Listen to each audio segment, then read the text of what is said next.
Il était un parfait inconnu lorsqu'il a pris la tête de la transition, en août 2020. Secret et discret, l'ancien commandant des forces spéciales s'est engagé dans une épreuve de force sans précédent avec la CEDEAO et la France.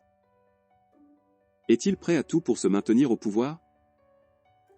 Fils d'un officier originaire du cercle de Yorosso, à la frontière avec le Burkina Faso, Assimi Goïta a grandi dans le camp du génie militaire de Bamako et s'est toujours imaginé marchant dans les pas de son père. Il a fait mieux. Diplômé de l'école des officiers au début des années 2000, il devient commandant en 2008 et arpente le désert du nord du Mali. Depuis, installé dans le fauteuil présidentiel, Goïta se comporte en maître et ne compte pas ses heures.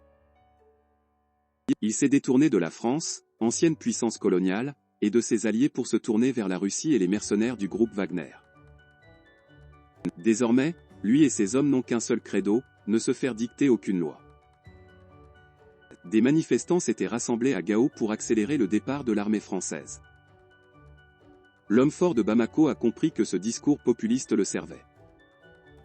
Mais jusqu'à quel point souhaite-t-il changer la donne?